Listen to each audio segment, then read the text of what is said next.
La ciudad de Buenos Aires ha sido protagonista de un desarrollo y profesionalización en lo cultural que la ha llevado a constituirse como escenario vivo del mundo del arte. Hoy, museos e instituciones artísticas presentan una gran variedad de ofertas culturales en sintonía con un fenómeno mundial en el que las industrias culturales comparten características con la industria del espectáculo. Así, el arte se vuelve parte de la cultura de masas. Esta variedad de propuestas responde a una serie de actividades donde múltiples personas que reciben el nombre de gestores culturales desarrollan labores de manera independiente o desde organismos públicos y privados que abarcan los planos de la creación, la participación y el consumo cultural. RED reúne una selección de 15 agentes que, motivados por el mejoramiento de la cultura y el arte, representan este campo y dan a conocer las principales tareas que ejercen dentro del circuito, guiados por su propia formación y experiencia.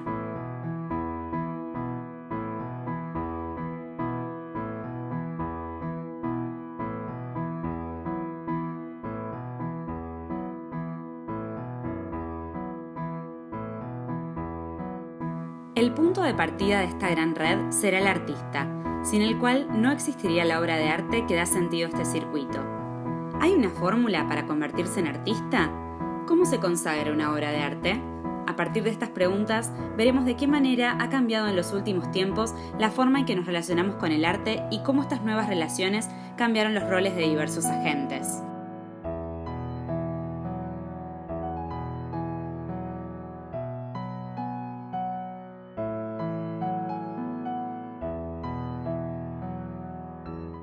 Nosotros somos Chacha y Giannone, una dupla de artistas que trabajamos en colaboración, somos una pareja en la vida y en el arte y trabajamos juntos desde el año 2003.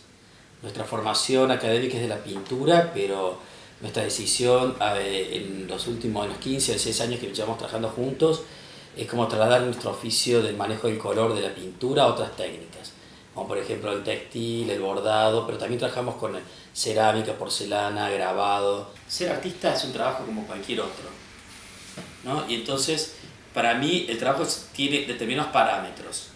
Cumplir con eso y hacerlo como el mayor entusiasmo que puedas y amar lo que estás haciendo. Para mí eso se renota cuando eso no está, ¿no? Y para mí, si decís receta, es esa.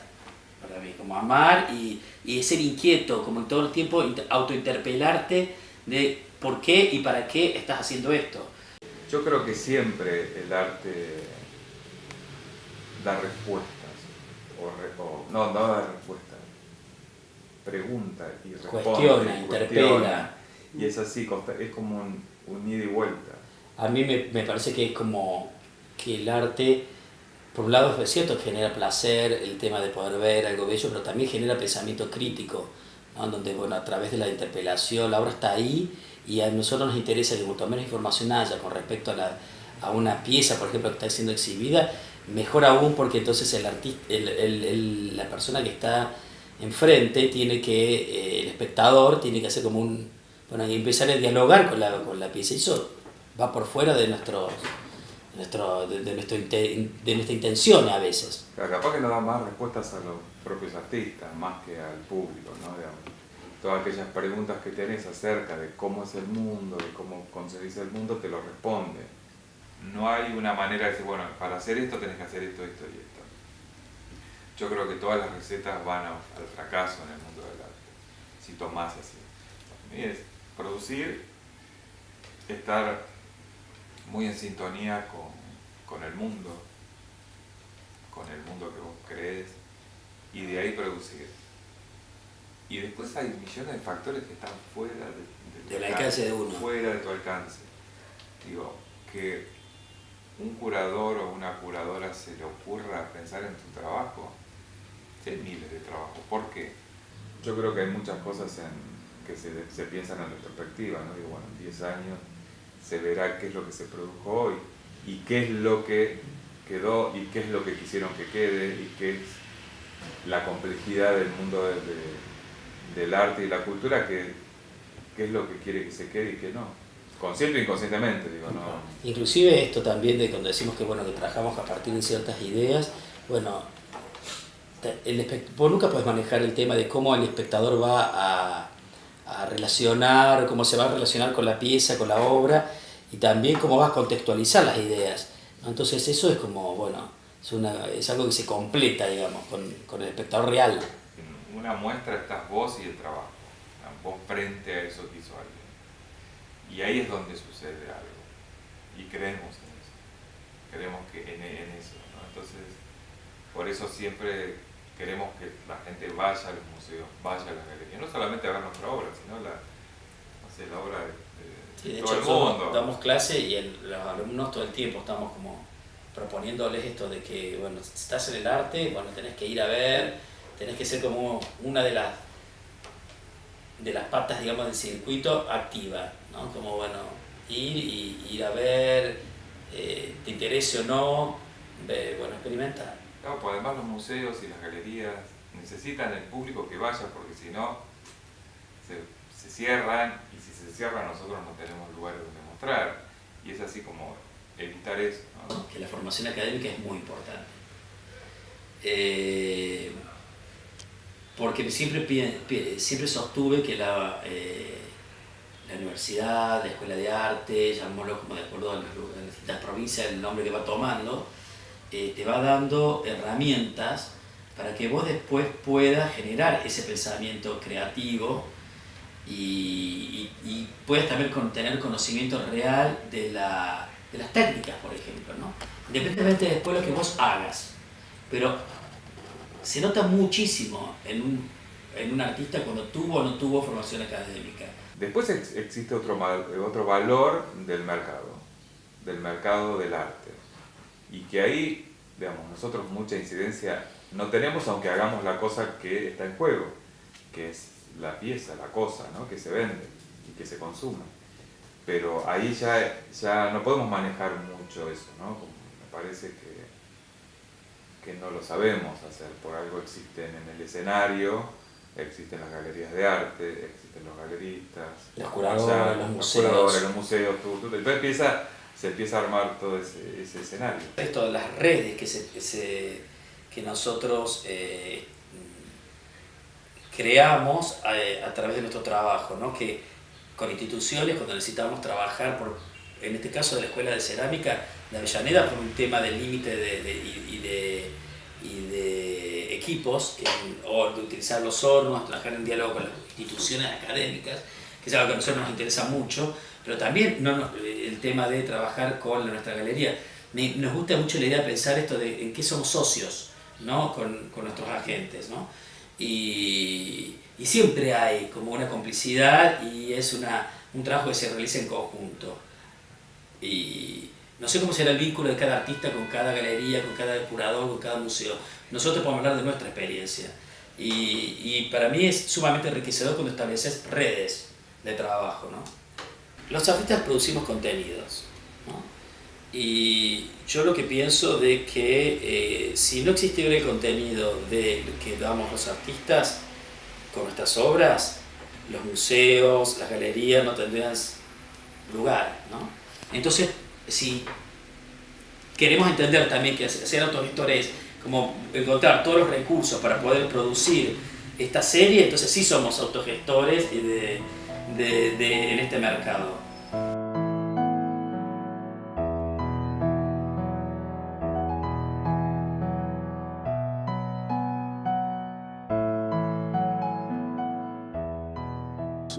Un gestor cultural no es un técnico. ¿Qué sería un técnico? Alguien que conoce cierta técnica, cierto medio y dispone de ese medio.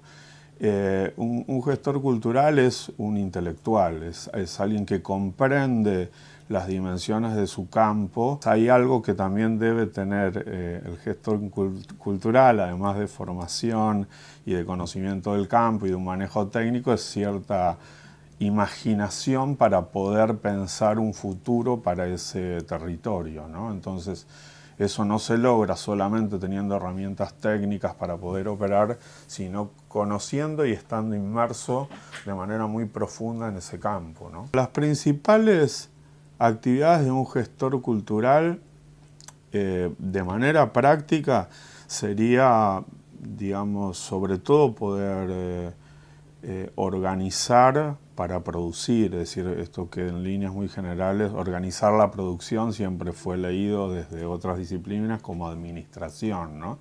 Lo que pasa es que es una administración muy particular, porque no es una administración solo de bienes, no se ponen en juego mercancías en tanto tales, aunque parte de la cultura hoy en día se ha convertido en mercancía, o gran parte de la cultura, sino también que se ponen en juego cuestiones fuertemente simbólicas, ¿no? Entonces, ahí hay una cuestión importante de establecer una diferenciación de lectura que tiene que ver con la valorización o leer cómo se están valorando determinadas cuestiones y poder operar en relación con eso. Un gestor cultural debe entender el medio en el que trabaja y por lo tanto debe dialogar de manera directa con la disciplina historia del arte para entender cuál es la historia del ámbito en el cual se está desplegando su labor, ¿no? Entonces me parece que ahí también, además de un cruce de múltiples disciplinas filosóficas, sociológicas, etc., ambas ramas disciplinares es necesario que en determinados momentos se crucen, ¿no?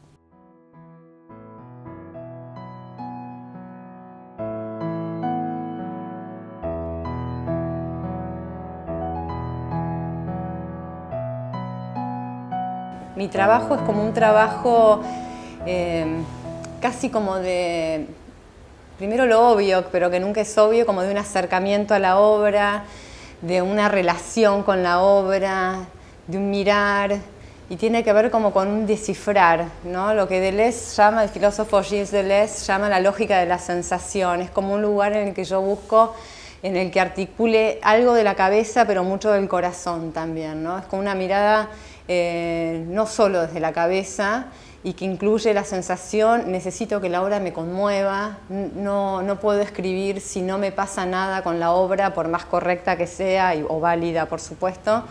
Necesito que se me juegue algo de mi subjetividad, algo que me conmueva en algún sentido para poder decir algo de esa obra.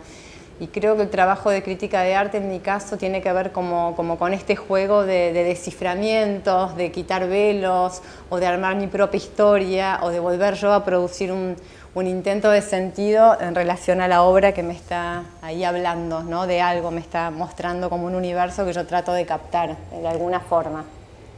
En general, la crítica de arte que se hace desde ese lugar o que se hizo durante mucho tiempo, en los 80 y en los 90, me parecía como una crítica mucho más fría, más técnica, más analítica, inteligente, ¿no? Muchas veces también. No es la crítica que a mí me gusta más, no es la crítica que yo hago. Me parece que la crítica en general tiende como a valorar más también una mirada subjetiva, porque en el mundo ya nos hemos dado cuenta que todo de alguna forma es un derivado de la literatura.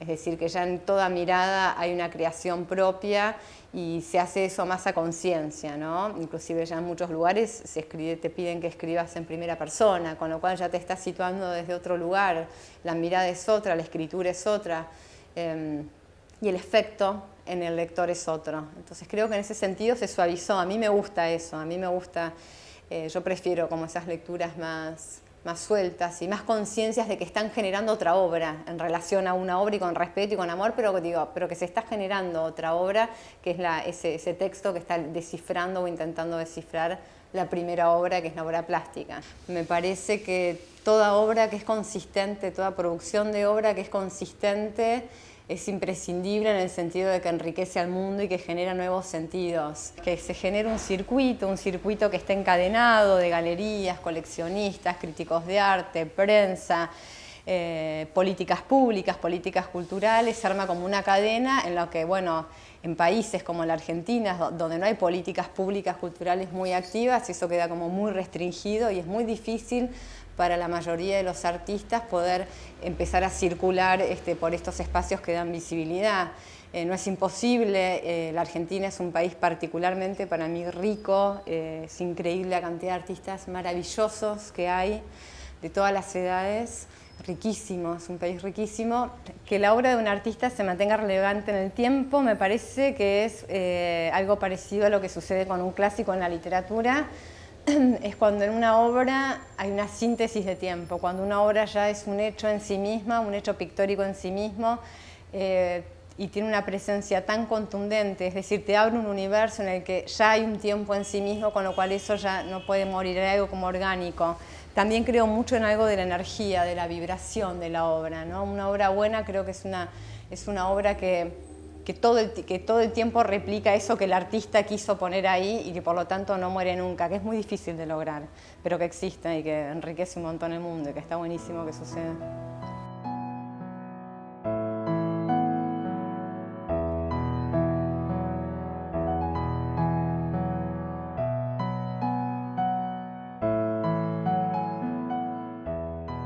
En el caso del periodismo, el periodismo formula las preguntas que el lector necesita ver contestadas. O sea que el periodismo, al contrario del arte, creo que su misión es encontrar respuestas. O sea, tiene que formular las preguntas, pero hay que encontrar respuestas.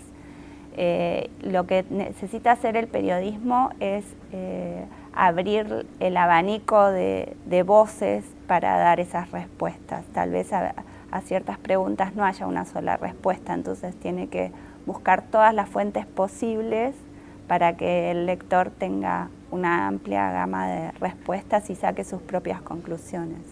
En los últimos años el arte se volvió menos elitista. En otras épocas el crítico hablaba en un lenguaje que dejaba afuera al lector. Parecía como que cuanto más difícil escribieran, más inteligentes eran, pero el lector que no conocía de arte se quedaba muy afuera. Y lo que cambió muchísimo en los últimos años es que los periodistas tratamos de hacer, de llegar a un lector que no sabe nada de arte y hacer que sea lo más comprensible posible.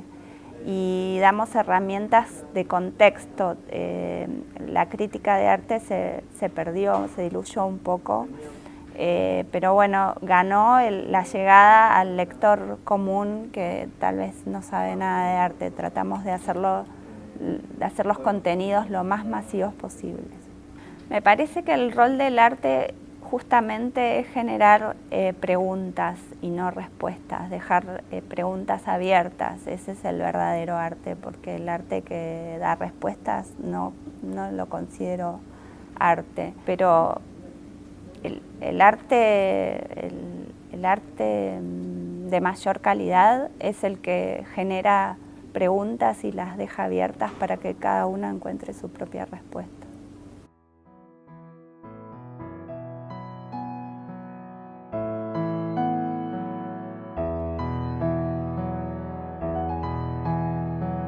Mucha gente, muchos jóvenes o no jóvenes, se involucran en este campo, algunos porque les divierte, porque es un trabajo que tiene un costado como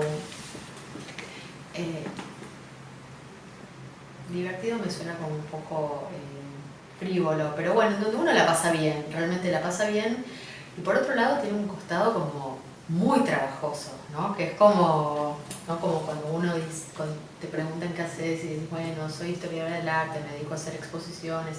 ¡Ah, qué lindo! Sí, es lindo, pero también es mucho trabajo, es un trabajo como invisible, un trabajo como de negociación constante y bueno, donde uno a veces también hace proyectos que le gustan, otros que los haces desde otro lugar. Y creo que muchos se acercan a la curaduría con la fantasía de tener un trabajo maravilloso, de ocupar un lugar en el mundo del arte, codearse con artistas, no sé, se especula con un montón de cuestiones. Sí creo que son fundamentales como la investigación, en cualquier tipo de exposición, o sea, lecturas, que tienen que ver lecturas con el contexto, lecturas históricas, lecturas o sea, como formales, formales de la obra, contextuales, y mucho con el trabajo con el artista. Después hay algo como, además de la investigación, el trabajo en relación a la institución en la que estés haciendo la muestra.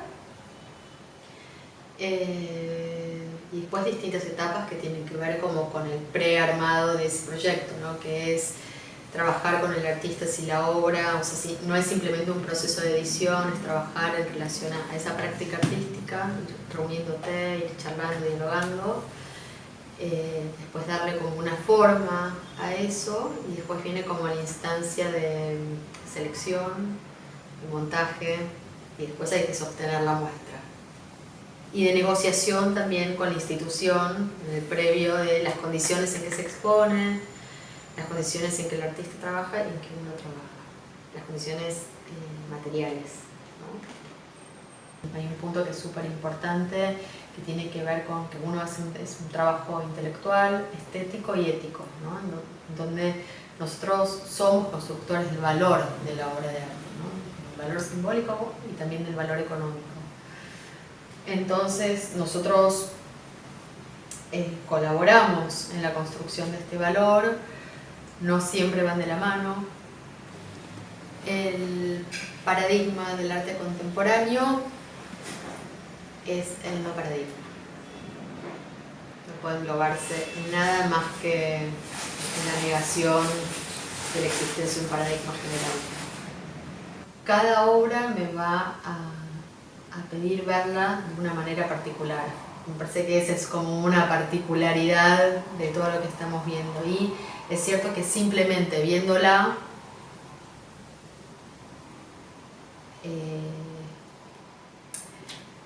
no es que se produce como la experiencia estética en ese momento. Tengo que, digamos, tengo que saber quién es el artista, no es simplemente una experiencia visual el arte contemporáneo, ¿no?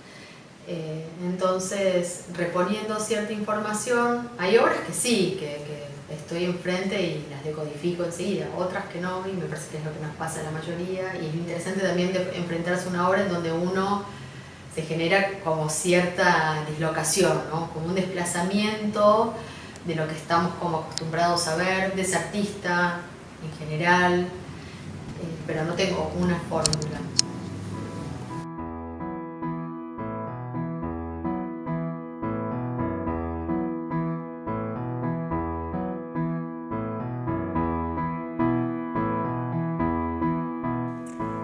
Una residencia es un espacio que básicamente recibe artistas o investigadores en un contexto nuevo y les da la oportunidad de concentrarse en su trabajo, de investigar, de conectarlo con el lugar. Entendemos que una residencia también es un momento de libertad, de investigación, de estar en un contexto nuevo, de reaccionar a un contexto nuevo. Entonces, a veces no es lo mejor tener algo exactamente delineado de lo que querés hacer. Pero bueno, hay muchos modelos de residencias, hay residencias que exigen un proyecto específico, que también piden outcomes como realizar una obra o una exposición, o una investigación, ¿no? Así que eso puede ser bastante variable, ¿no? El rol durante las residencias es obviamente hacer que funcione todo el aparato de la residencia. También hay un aspecto de curaduría, cuando estás ayudando a cada artista a realizar un proyecto, cuando se está haciendo una exposición, también de hacer funcionar orgánicamente la residencia, y también hay un rol importante social, ¿no? De conectar, de ser el puente que vincula a la gente que está visitando con artistas, investigadores o otros temas en la ciudad, ¿no? Idealmente, en la situación ideal, la residencia tiene un espacio de vivienda, y está como en la génesis de la palabra, ¿no? Pero no todas tienen un espacio de vivienda, y hasta hay residencias que no tienen un espacio fijo, que son pop-up, que son una vez al año, o que son programas móviles que se van adaptando a distintos espacios. Y las residencias son importantes en ese sentido, ¿no? Como lugar de vínculo. Y eso es lugar de vínculo en este caso con la ciudad o con el contexto, pero también con instituciones locales, instituciones internacionales también, de los países con los que estamos dialogando. Argentina es uno de los, y en especial Buenos Aires, uno de los pocos lugares donde no es requisito para ser artista haber pasado por la universidad. Y es muy particular, es un caso muy particular que no se da mucho en otras escenas. Entonces es muy raro que te aplique a alguien, o que aplique a la residencia a alguien que no pasó por un estudio formal.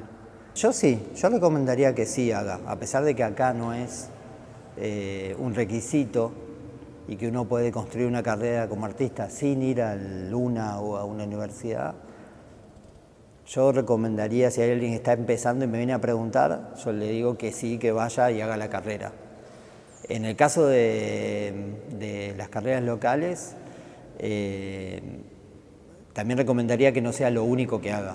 O sea, que en paralelo a la carrera esté también desarrollando su actividad, no carrera, pero la actividad como artista en espacios independientes, haciendo muestras o investigando o estudiando con otros profesores, aparte, en paralelo a la facultad, ¿no? Los distintos actores y que haya un ecosistema fluido, donde se genera más potencia, ¿no? De relaciones que pueden ser muy orgánicas entre galerías comerciales, espacios de exposición no comerciales, museos, residencias, espacios educativos. Y la residencia es como una herramienta que permite generar movilidad y circulación de artistas internacionales por Buenos Aires, y empezar a tener un poco más de muestras internacionales en Buenos Aires no estaría mal, ¿no? No hay una línea de apoyo ni desde el gobierno, ni desde el Fondo Nacional de las Artes, que también es una dirección del gobierno autónoma, ni desde otros fondos específica para residencias. No hay ese tipo de apoyos. Hay algunos apoyos de movilidad para artistas y curadores y gestores que también pude usar, pero no hay fondos continuos que sostengan la estructura de proyectos de arte.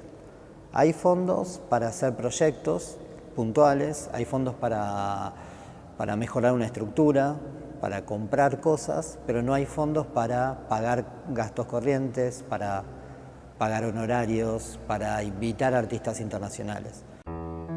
Damos paso ahora a otra sección de esta red.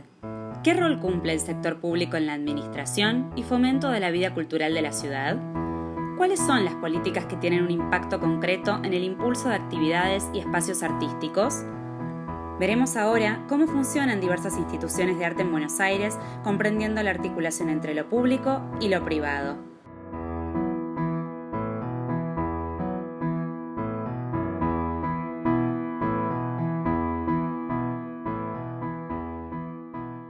Yo soy, desde diciembre del 2015, subsecretaria de Políticas Culturales y Nuevas Audiencias, que es una de las dos subsecretarías que existen en el Ministerio de Cultura, y bajo la órbita de esa subsecretaría hay distintas organizaciones y proyectos que llevamos adelante. Básicamente, el proyecto de la Bienal de Arte Joven, que es un proyecto que depende de la subsecretaría, el Centro Cultural Recoleta, el Centro Cultural San Martín, el Centro Cultural 25 de Mayo, la Dirección de Enseñanza Artística, que tiene bajo su órbita los conservatorios, la Escuela Municipal de Arte Dramático, el Instituto Vocacional de Arte, y la Dirección General de Bibliotecas y Promoción de la Lectura, que es el organismo que es responsable de la administración y gestión de la red de bibliotecas públicas de la ciudad. Es central que quienes tienen el desafío de llevar adelante programas de gobierno u organizaciones gubernamentales procuren la confección de equipos lo más interdisciplinarios posibles, porque así funciona un poco hoy la vida misma, ¿no? Incluso las distintas disciplinas artísticas los límites de las disciplinas artísticas hoy por hoy son cada vez más difusos y más interconectados. Y en esa interconexión me parece que se hace mucho más posible el correr a las personas del lugar en el que están. Y en ese sentido pienso que el objeto último de nuestro trabajo desde la gestión pública y desde el campo de la gestión cultural tiene que ver con proponer otras realidades posibles, con fomentar la capacidad crítica y corrernos de los lugares habituales o de las zonas de confort para imaginar otra forma de relacionarnos con el mundo y de ver la vida. La ley de mecenazgo es un mecanismo que existe para promover la inversión privada dentro del sistema cultural. Hay una responsabilidad indelegable, a mi juicio, para el Estado y para el poder público en términos culturales. O sea, hay responsabilidades que son indelegables y es central la inversión del Estado en cultura, por sobre todo en países como el nuestro, donde hay una trayectoria en ese sentido. Los grandes proyectos culturales de gran impacto, digamos, numérico, geográfico en países como el nuestro, como en muchos otros países de América Latina, son posibles gracias a la inversión de los poderes públicos, del Estado en la cultura, pero me parece que nosotros también tenemos la responsabilidad de fomentar y concientizar al sector privado para que también haya una inversión por parte del sector privado dentro de la cultura. Me parece que el esfuerzo tiene que ser compartido, si bien no dejo de marcar que reconozco claramente que hay una serie de responsabilidades que derivan de ser el poder público, de ser el Estado, ¿no? No obstante eso, creo que sí, desde el gobierno de la Ciudad de Buenos Aires tenemos la responsabilidad de fomentar, apoyar y visibilizar las inversiones privadas que existen en cultura para que otros de alguna manera se contagien de ese entusiasmo y también hagan su esfuerzo por invertir en esto. Uno de los desafíos centrales que tenemos hoy por hoy en la Ciudad de Buenos Aires tiene que ver con promover el acceso a la cultura de todos los y las ciudadanos. Entonces, en ese sentido, sabemos muy bien que la infraestructura y el equipamiento cultural gubernamental tiene que trabajar en red y de manera asociada con toda la con todo el ecosistema, digamos, tanto privado como independiente de la ciudad.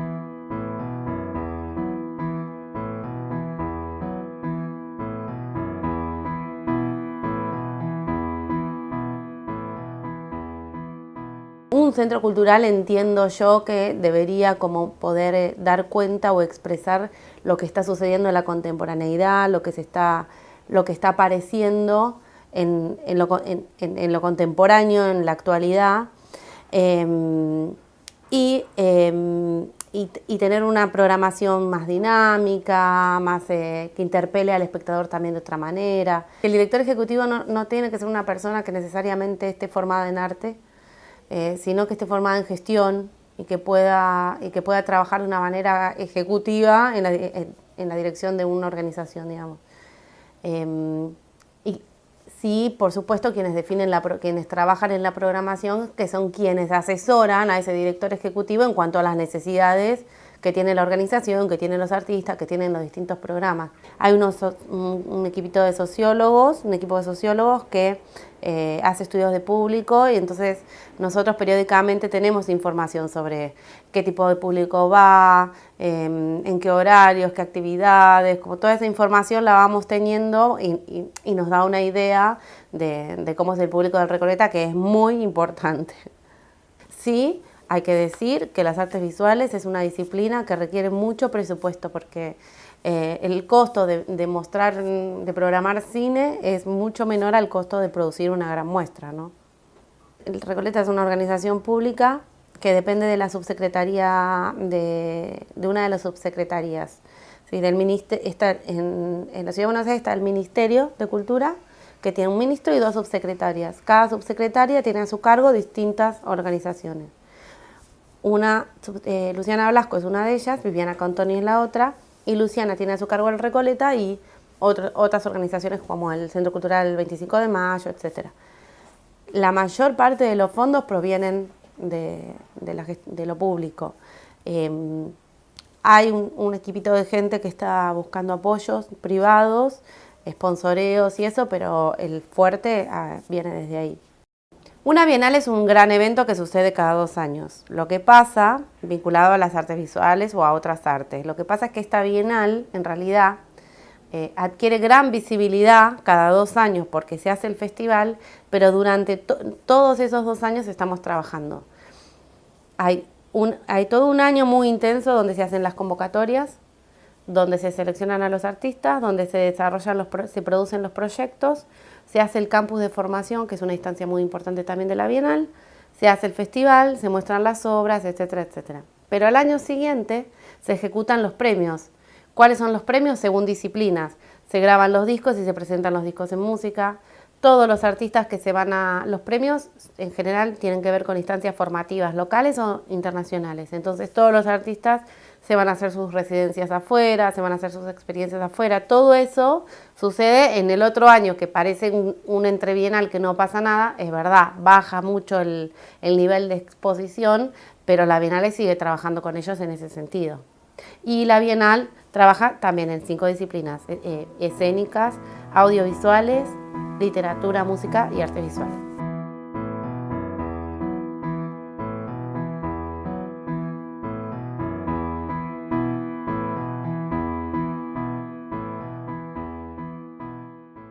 Los museos en la actualidad son espacios de encuentro, de participación, de aprendizaje, a diferencia del siglo pasado, donde básicamente había una situación de contemplación y el foco estaba puesto en la preservación y en la conservación de las colecciones. Hoy en día la gestión de los museos está enfocada en los visitantes, ¿no? Hay un cambio y se habla de la museología del enfoque. Y en ese sentido es que el foco justamente está puesto en las relaciones que el museo propone, en cómo conectar con esas obras, en cómo fomentar también el vínculo a partir del acervo o de los programas con otros. Entonces, en ese sentido se habla de las experiencias, cada vez es una palabra que está más presente. Son experiencias que pueden ser muy diversas. El objetivo desde la programación y desde la gestión de un museo tiene que ver con fomentar y generar diferentes capas o formas de vivenciar y experimentar un museo. A veces están ligadas al entretenimiento y está bien que así suceda. Otras, y por lo general, digamos, tratamos de que siempre haya una situación de aprendizaje, de promover el conocimiento. Lo importante es que esa experiencia sea memorable, ¿no? Y que la visita a un museo genere en el recuerdo del visitante una anécdota, una historia, un aprendizaje, algo que después recuerde una vez que se retira del museo, en este caso de Malva, y que se quede con preguntas, con la curiosidad de seguir profundizando, ¿no? En determinadas obras, en artistas. Un poco el objetivo que diría hoy de los museos es estimular y fomentar esas preguntas. Tiene un público muy diverso que también se renueva permanentemente en relación con las exposiciones temporarias. Hay exposiciones que son, digamos, que convocan a público muy joven, otras a público de mediana edad. En general, digamos, Malva, y uno de los grandes cambios del surgimiento de Malva tiene que ver con ser un museo, digamos, en el que el público no especializado se acercaba. Y después articula con audiencias muy diversas, y el área de educación es un área central que trabaja justamente para generar propuestas inclusivas para públicos diversos. Hacemos actividades para niños, sus familias, escuelas, hacemos actividades para públicos adultos mayores, toda una serie de actividades vinculadas con la discapacidad para personas. Hacemos una vez al mes actividades de lengua de señas para personas sordo-hipocrúsicas, ciegos y disminuidos visuales. Y después también los programas, tanto de cine, de literatura, de diseño, también articulan con audiencias diversas. Te diría que, digamos, hay un museo para todo aquel que quiera venir. El trabajo en colaboración, muchas veces las exposiciones incluyen obras de Malva, pero otras, sobre todo las temporarias, son exposiciones que resultan de la articulación de un montón de colecciones públicas y privadas. Entonces el vínculo natural tiene que ver con pedidos de préstamos a otros museos del país y de afuera. También hay trabajo colaborativo con, por ejemplo, con actividades. Hemos hecho algunos ciclos que se hacen, digamos, aquí y en el Museo Nacional de Bellas Artes a partir, por ejemplo, de un proyecto como el de Jorge Macchi, donde una obra también está en el Museo Nacional de Bellas Artes. Entonces articulábamos diferentes recorridos. Y en Vitela, por ejemplo, ese era un proyecto que tenía, digamos, el eje central en Malva, pero también estaba en el Bellas Artes y en coedición de libros, proyectos como por ejemplo el catálogo de Liliana Porter o de León Ferrari junto con el Recoleta. Hay, digamos, infinitas colaboraciones, muchas veces también tiene que ver con proyectos jornadas de educación, donde trabajamos en el campo de pensar la práctica de los museos y cómo generar diferentes acuerdos para mejorar parte de la gestión. Somos parte de la misma escena, entonces hay una conversación con colegas, cada uno de los departamentos, digamos, está en contacto permanente con sus colegas de su área y también para articular los calendarios, ¿no?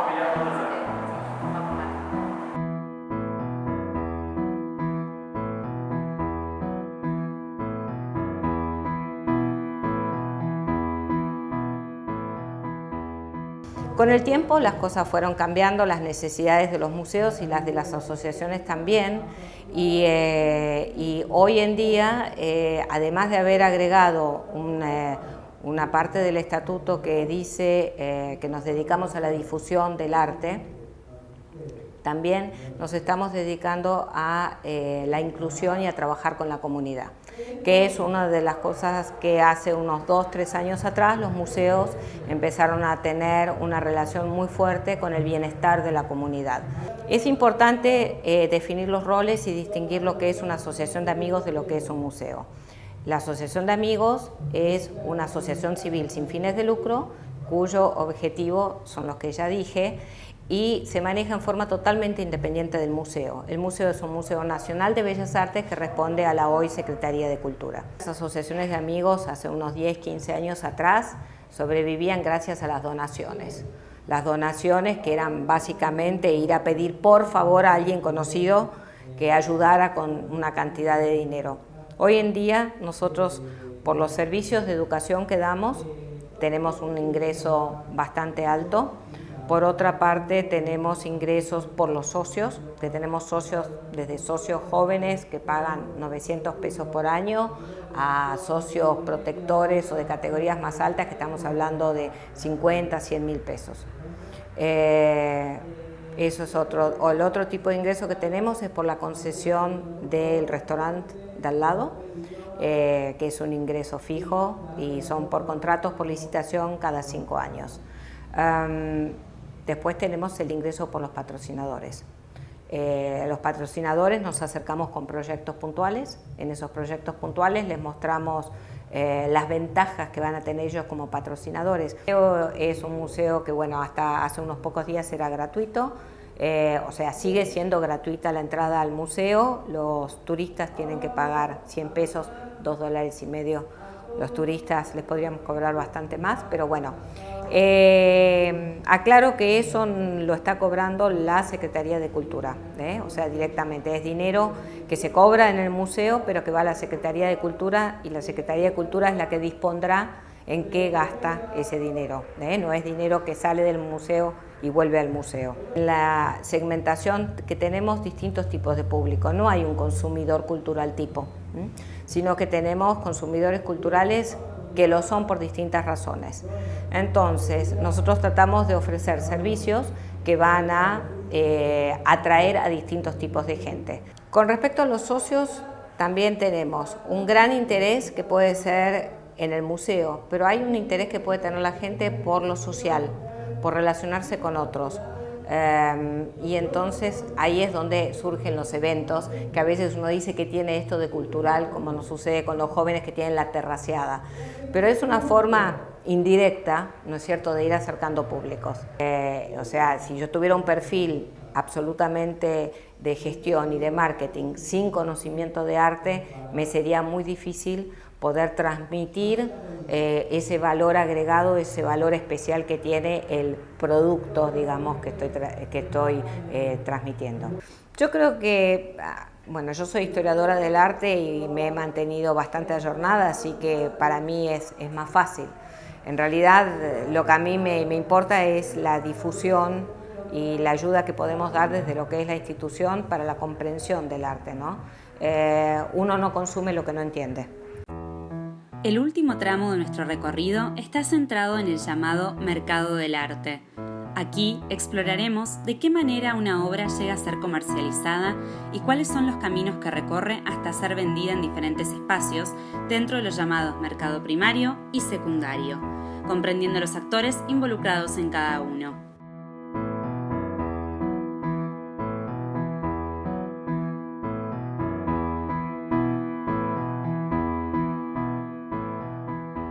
Creo que pensar una galería tiene mucho que ver con cualquier otro tipo de empresas. O sea, hoy una empresa que no tiene claro para dónde quiere ir o cómo quiere desarrollar su identidad suele ser más complejo de entender. Entonces, quizás desde la galería, la programación, tratamos de armarla en torno a nuestras intenciones, a lo que queremos contar o lo que queremos mostrar desde el punto de vista cultural o desde el punto de vista comercial, ¿no? Armar un equipo de artistas o armar un staff de artistas es quizás la tarea más compleja de la galería. Siempre el grupo de artistas y el staff es quien de alguna manera te ayuda a delimitar tu identidad y tu trabajo. Entonces, muchas veces estamos buscando autores según lo que vayamos necesitando para decodificar nuestra identidad. La manera quizás más obvia de difusión tiene que ver con las redes sociales hoy en día, que es la manera más fácil de llegar a la mayor cantidad de gente. Más allá de las exposiciones que hacemos en la galería, también tratamos de difundir mediante ferias o tratamos de comunicar actividades externas a la galería. El rubro del mercado del arte, el rubro de la galería sobre todo, es muy intimidante. Entonces nosotros un poco lo que queremos es abrir al público y que de repente pueda pasar que venga, no sé, nos pasa que de repente tenemos cada tanto visitas de un jardín de infantes hasta grandes coleccionistas, directores de museos o gente que quiere comprarse una obra por primera vez. Tratar de sectorizar en esa instancia es un poco acotar algo que ya es acotado. Entonces justamente lo que tratamos es de abrir la capacidad de públicos más que de cerrar y especificarnos únicamente en tal. Obviamente que siempre vamos a tener vínculo con gente que tenga más empatía con nuestro tipo de trabajo, con los artistas que representamos y con el tipo de exposición que representamos. Pero tratamos de que sea un público, no sé si lo más general posible, pero sí bastante abierto como para que pueda haber una buena exposición y que se anime a preguntar, que no necesariamente tiene que saber. Y no es que si hay alguien que sabe se va a aburrir porque no hay nada para descubrir, ¿no? Como que tratamos de atender diferentes problemáticas. El momento de la selección de las ferias, bueno, sí, participamos obviamente de ferias nacionales e internacionales desde hace muchos años, exactamente desde el año 96. Y la elección de las ferias es bastante similar al proceso de la elección del staff de artistas, ¿no? Como que tiene que ver con tu identidad. Las ferias se van moviendo, los públicos se van moviendo. Entonces, inicialmente cuando arrancamos con las ferias éramos muy estables, ¿no? Como que ibas siempre a la misma lista de ferias, como para generar una afinidad con el cliente. Y hoy de repente quizá te vas moviendo de una manera más ecléctica. Y creo que hoy en día pensar en una galería sin vínculos es casi como, no sé, como ir a sí o sí el fracaso, ¿no? Como que es imposible tener algo que sea tan tuyo y tan cerrado. Vos ves hacia atrás y ves el trabajo de las galerías hacia atrás y vos ves autores que trabajaron 50, 60 años con la misma galería y solo con esa galería. Y hicieron carreras formidables, pero digo, hoy es imposible para mí para pensarlo para un mundo contemporáneo. Creo que vincularse con otras galerías, vincularse con instituciones o sea, con otras instituciones culturales como museos, como centros culturales, incluso con casas de subasta, incluso con, no sé, con páginas que sepan de precios de internet. O sea, como que me parece que es importante tener como un panorama un poco más amplio y no tan acotado, ¿no?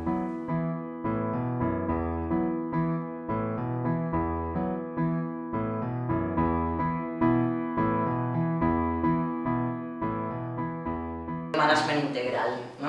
Me parece que eso es clave a la hora de llevar adelante una institución. En mi caso, yo lidero hace 5 años una fundación dedicada al arte contemporáneo, un modelo bastante inédito en el sentido de que somos únicos, digamos, en el rubro, ¿no? En general las ferias están organizadas por empresas o dependen del Estado. En nuestro caso, el hecho de ser una fundación sin fines de lucro ha hecho que tengamos, me parecen, desafíos más ricos incluso, ¿no? Porque la feria es el evento más protagónico que desarrollamos, pero también llevamos adelante un montón de otras acciones que nos permiten cumplir nuestros objetivos de desarrollo y fortalecimiento del mercado del arte argentino.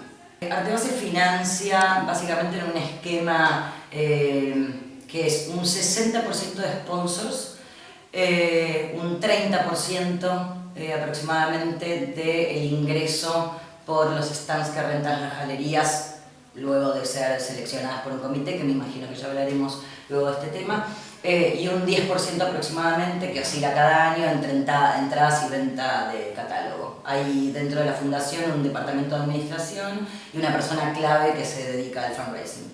Nosotros apostamos a la inserción del joven artista y del joven coleccionista.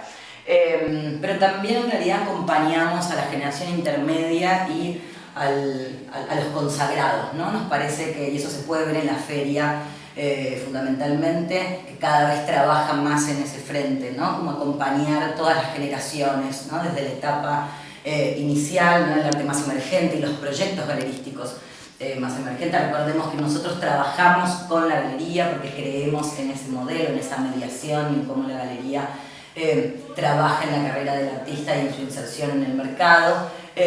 Y sí, nos preocupa bastante y nos ocupa bastante acompañar y dar a conocer nuevos proyectos jóvenes y poner en circulación a artistas más emergentes también para hablarle a una nueva audiencia, ¿no? Aquella que se acerca por primera vez o también incluso seducida. Hay una nueva generación que se ve seducida por lo que le habla de su misma generación. Eso es interesante, ¿no? Tratar de abrir en simultáneo un nuevo público, ¿no? Que se acerque a entender qué produce su presente, ¿no? su misma generación. El Art Basel Cities Program es una nueva iniciativa de Basel. Sabemos que Basel es una marca muy importante en el mundo, los que inventaron las ferias. Y ahora en realidad lanzan esta iniciativa que no tiene que ver con ferias, sino con un joint venture con ciudades. Nosotros, Buenos Aires es la primera ciudad elegida de este programa.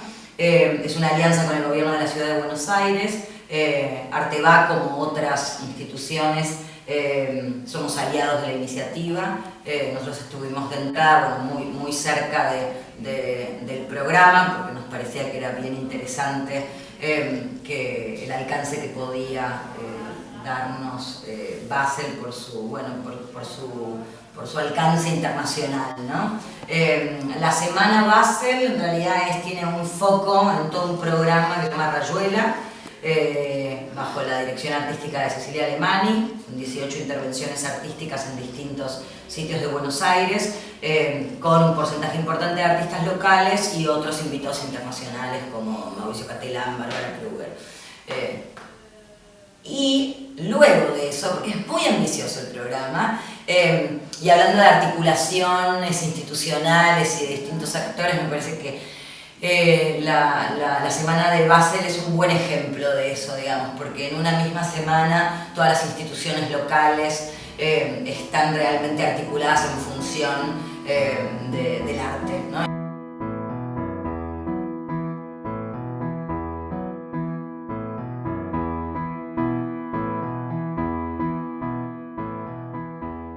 Dicen que uno se convierte en coleccionista cuando las paredes ya son insuficientes para colgar la obra, ¿no? Cuando las empezás a guardar en la baulera o cuando las pones en otro lugar, no las podés exhibir todas. Bueno, ya hace unos cuantos años que me convertí, si es así, esa definición es cierta, me convertí en coleccionista. Y no me convertí en coleccionista de la mano de nadie en particular, sino que con esa pasión de aprender, estudiar, investigar y de alguna manera seguir mi gusto y adoctrinarlo también y organizarlo y darle precisión y focalizarlo, fui convirtiéndome en coleccionista. Para adquirir piezas de arte a nivel nacional e internacional, las ferias son unos buenos lugares porque los galeristas son buenos asesores a la gente que no sabe o que requiere conocimientos. Creo que las ferias hoy, en la actualidad, se han convertido en buenos lugares de atracción, de exhibición y de adquisición de obras de arte. Y el arte argentino lamentablemente no está muy posicionado internacionalmente y esto obedece a varias razones. Y en primer lugar quiero aclarar que no es responsabilidad de los artistas, pues tenemos pero muy buenos artistas. Pero el arte argentino, primero, parte de una economía que está lastimada, que está herida, siempre está en crisis, siempre está lastimada. Entonces no queda mucho espacio para el arte. En segundo lugar, no está muy estimulada la compra y el coleccionismo de arte. En tercer lugar, el Estado no participa activamente en programas para promocionar el arte.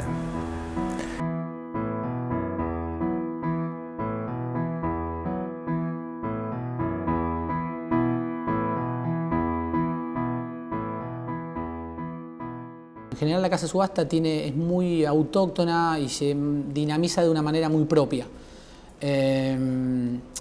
Ejemplo, Arteba. En Arteba no se pueden presentar las casas de subasta, tenés que ser galería, tenés que representar artistas, hacer la típica movida de galería. Como casa de subasta nos relacionamos directamente con el coleccionismo y con la familia de los artistas. En general nosotros los rematadores o las casas de subasta nos movemos con las 3D en inglés del mercado del arte: death, divorce o deud. O sea, deuda, divorcio o muerte, ¿no? Así aparecen las obras de mercado. Esto es un mercado secundario, el mercado primario, mercado de galería. Mercado secundario es cuando ya pertenece a una colección particular o a una familia que quiera deshacerse de la obra. A partir de ahí la obra entra en circulación, nosotros nos encargamos de cotizarla y de nuevamente venderla para que quede nuevamente en el mercado secundario. O sea, se vuelve a reciclar dentro de las casas de subasta. En nuestro caso particular, bueno, hay muchos factores que se tienen en cuenta: tamaño, época. Para dar un ejemplo bien concreto, la época más buscada de Quinquela es el 30. Algunos pueden decir el 20, Chinchela, pero en definitiva los precios avalan 1930 como la década gloriosa de Benito Quinquela Martín. Y bueno, ahí tiene una serie de colores, una serie de tamaños que hace la obra 60x80, es el clásico. Esa es una obra muy buscada. Si después está reproducida en algún libro, si tiene algún premio, si fue presentación a salón, digamos, hay el pedigree de la obra, se le dice. Y después, por supuesto, muchas veces una obra toma mucho impulso y mucho valor por el dueño, ¿no? Digamos, ¿quién tuvo esa obra? Como los ejemplos clásicos son la obra que la tuvo David Rockefeller. Bueno, la obra vale más. Esto pasa y es así, es muy conocido. Así que sí, esas son un poco las variables, ¿no? De la trascendencia de cada obra.